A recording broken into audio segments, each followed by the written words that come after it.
This is Sister Zombie, a memoir by Anna Appleby. This podcast is performed by Angie Morency, written and produced by Harold Brody. For all information about music and sounds, including links to composers and tracks, go to sisterzombiessounds.info. When we last left our story, Anna was introduced to the poetry of Emily Dickinson in her English class, and she became instantly obsessed. She was bullied by the other students in the class, including her own sister Chloe. As a result, Anna ran from the classroom in a panic.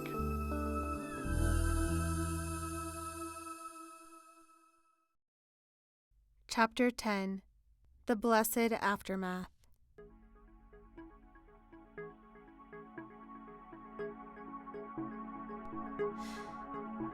They say the faster one moves through space, the harder it is for one to recognize their landscape.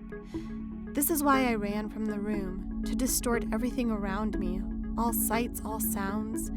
My vision blurred into a much more pleasurable montage of whirring walls, ceilings, and floors, spinning by me too quickly to take on any meaning. Sound likewise became a mishmash of puddly echoes, hollowed in their indiscernibility. Sadly, I am anything but athletic, so these sensations were annoyingly temporary. But I made it to the library, and mysteriously, Bowles didn't send anyone after me, and the librarian didn't care either. Maybe I was invisible for once. Good. Of course, the librarian recognized me. I may have been her most regular customer, and often the only one. The library felt like a dying place, the scent of bacteria and mold invading and corroding the words growing extinct on a paper page. No one could bother with the weight of books anymore. Words now defied gravity, floated ethereal, and lacked any substance in a very literal sense. I was alone in the library, picturing the librarian not as alive, but as a mannequin under extraordinary decay, glazed, her skin slowly falling off. Soon the library itself would forever vanish, to be replaced by transmissions and a digital final solution. I held no great hope for finding any volume of my newly discovered Ms. Dickinson, and I had to inspect the shelves very carefully indeed. But after some diligence, I was rewarded. There, amidst old, tattered anthologies and the embarrassed large-print hardbacks of picture poems for children, there, squeezed in between dinosaurs and patriarchs, was perhaps the physically most small book on any shelf, a pocket-sized thing, one of those minutely conceived artifacts when some publisher believes a reader should transport the tiny words with them everywhere in travels, disregarding, of course, the substance of the words within, which in this most remarkable case denoted to say, "You don't need to travel, you don't need to leave this room, for you will travel everywhere and explore infinity remaining still." Reading Miss Dickinson was a promise fulfilled, and from the beginning was like weeping endlessly soft, sullen tears of boundless joy. There's that old cliche that at times words are not enough to describe certain things. In my young life, I had yet to encounter such a situation, and in fact had considered that possibility quite remote. Words were my friends, my source of solace, my safe haven, my snuggly winter blanket. What possible limitation could my darling acquaintance ever have? Words had taught me, instructed me, acquitted me of sin, warmed me in the cold, and always gave wellspring to the imagination of myself, starting so young, yet so powerful as to be formative, less like a blossoming and more like a quantum explosion that seemingly would never end. I trusted words, for they had never let me down. But herein lies the irony of my recent discovery. The first impression I received upon reading Ms. Dickinson's holy words was like being slapped with that damn cliché and feeling ever the more stupid for it. She was describing everything and nothing simultaneously. Her words were precise, yet could only suggest what could not be appropriated. If you tried to find meaning within these words, you would fail and fall into the darkest of all abyss. You could not claw your way through the poetry. You could not attack it from multiple directions and hope to find solid ground. The more you tried analysis, the faster the meaning would elude you, mock you, leave you breathless and childlike.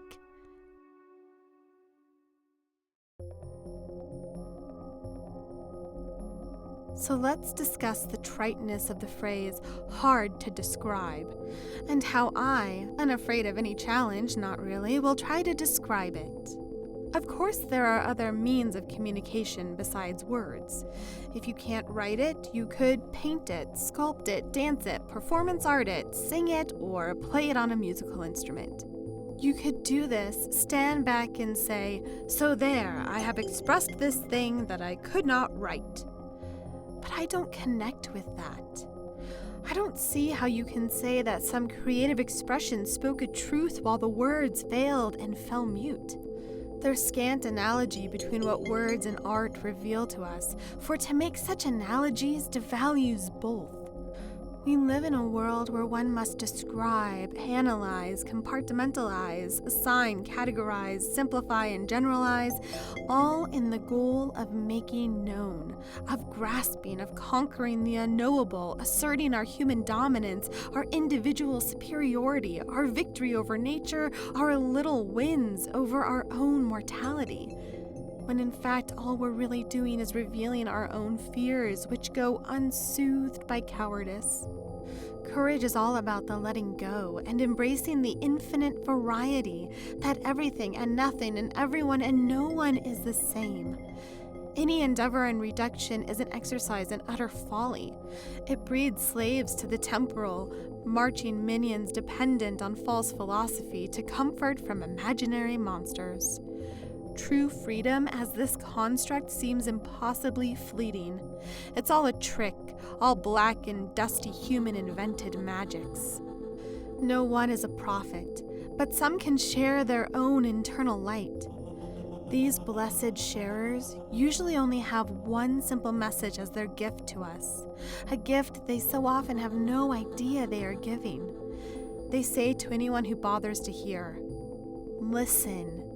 Stop the infernal, repetitive, endless grind of activity. Listen.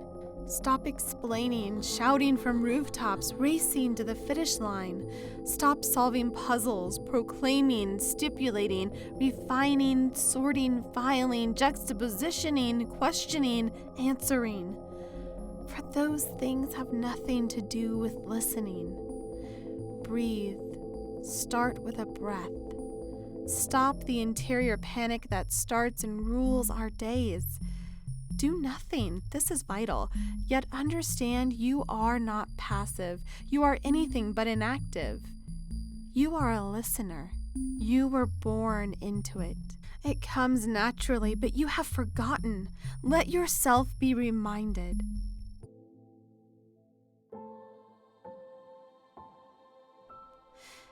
It can be a romantic ideal to consider ourselves as animals, but too often this is used as an excuse to undertake extreme savagery. Animals commit murder, prey upon each other to survive, so why not we? But animals are content in their purity. We have no such luck. We are malcontent in an animal state and have no recourse to combat this other than listening, for we are the unique among living things in this capacity.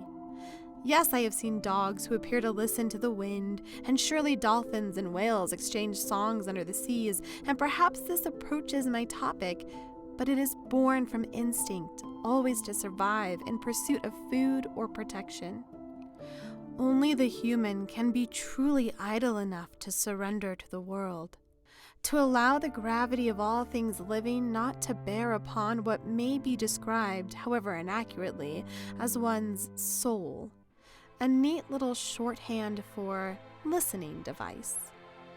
A fun nomenclature, granted, and I amuse myself with it, but remember, it is just a word. Soul has no meaning, and neither does armadillo, or tea, or swimmingly. The listening can take you back before these assignations were created, to a time of being, the virgin listen. You see, we are and will always be children in that moment of awaking, perfectly attentive and numb without distraction. Can you remember the last time you were not distracted? Can you remember the last time you were both not distracted and listening? Personally, I don't think so, for it doesn't seem to be something rewarded by effort, so therefore foreign to nearly all. But I live in hope. This is the gift Ms. Dickinson has given to me.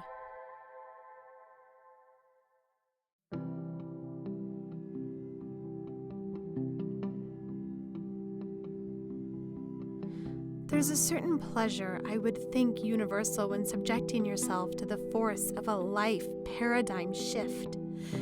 You are passive in a sense, yet every cell is active in change, surrendering and acquiring, submitting and asserting as a rebirth, so necessarily self-reflective.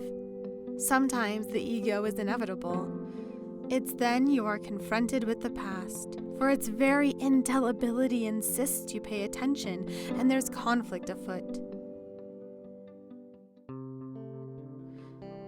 After school, I took my small volume of Ms. Dickinson down to a low hillside sloping just over the football field, where James and the rest of the football team engaged in afternoon practice. I sat in the grass and gazed. It was not my usual ritual. For while the James watching pastime was certainly socially acceptable, for in which I would never be alone, I was never one to linger at school longer than enforced, usually fleeing my servitude with haste. But I stayed to fulfill a promise to both James and the bitch Chloe, to accompany them on some unknown late afternoon outing. And this, of course, was a source of great ambivalence melting into fear.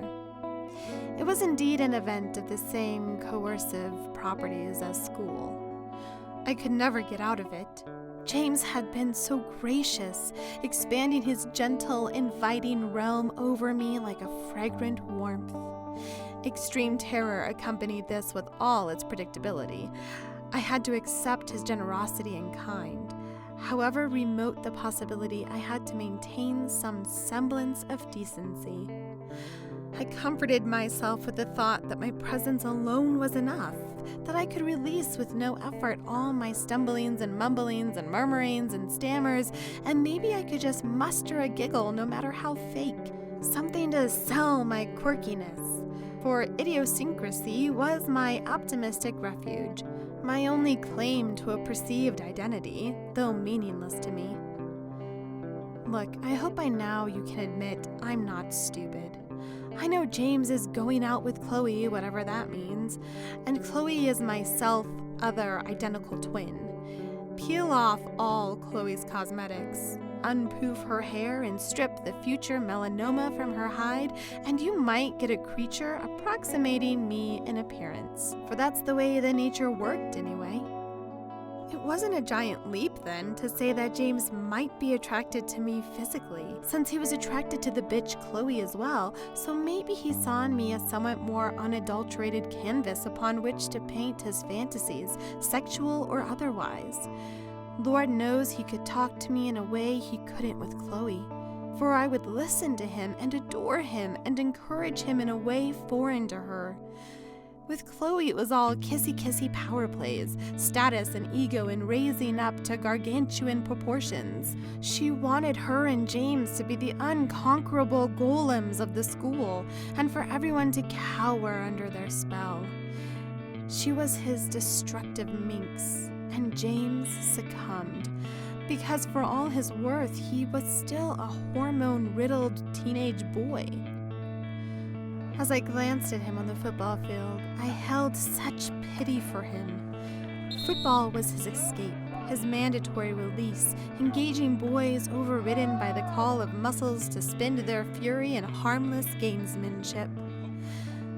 Those boys, I wanted to cradle them all for a moment. Men have no excuse to play such games, but for boys, They must endure.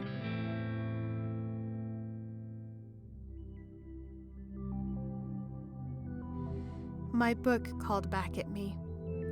I've heard before, I should say I've read before, that one must work, practice, strive, if you will, to achieve states of transcendence. That, like Tibetan monks or really dedicated hippies, only with such devotion to the craft can one get it. My little book was the atom smasher of that notion. The message it gave me was just the opposite. Everyone, please stop trying so goddamn hard. Practicing to try and achieve inner peace smacks to me of so much hubris. It's like taking our alpha, personality-driven society, full of self-help and analysis and research and development and business models and life coaching, and cramming it into the infinitely more humane universe of contemplation. As I laid my eyes upon the pages of this small book of not too ancient words, I realized with complete assurance and satisfaction that I knew nothing, and I always would. Thank God. What a relief! What a burden lifted from my shoulders. There is no right way or wrong way. I mean, don't hurt others, sure, be a normal, respectful person, but beyond that, mystery. Perfect, crystalline, robust, and omniscient mystery. Put words together. Unlock the door. A wind blows it open. The wind buoys you up and the signals disappear. Everything recedes into its natural state of vapors. I don't need to close my eyes, for my eyes are open and I am me, and... Suddenly, the bitch Chloe stomps the vapors into the mud, and I am blinded by everything that is manufactured. It's magenta, her uniform, and that hellish voice speaks to me. It has the nerve to speak to me, hovering over me on that grassy, gentle hill. Listen, scab, we're going in 10. Don't fuck with me, okay? Or I'll kick your fugly ass for real this time. Capiche? I saw her with clarity then. Chloe reached down and grabbed my book away from me. What's this? I engaged her by instinct. Give it! I yelled at her. I rose to my feet to confront her, but she sidestepped away. Emily Dickinson, she chortled while eluding me. Your new how-to guide for being a freak. Chloe was successfully dodging me, and I am clumsy. I put gravity into my voice, or at least I tried. Give it back! With that, I made a very awkward lunge at Chloe, nearly falling down on the slight slope of the hill. Chloe was nimble and stepped and laughed. She threw the book at me. It hit my thigh and landed in the dry grass. I'm nobody, she mocked. Who are you? With that, she turned and walked back toward something, I don't know. She couldn't resist a last jibe, though, yelling at me over her shoulder. Are you nobody, too? I picked up the book, undamaged. It was really only then that I noticed the people in my surroundings with any accuracy. Clarissa and Tyler were sitting in the bleachers, making out. Gross.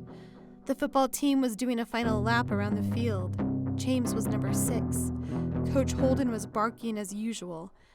I think I saw the douchebag Paolo in uniform and talking with James. And Chloe gave a little cheer and a wave of a pom-pom from the sideline. The lone cheerleader.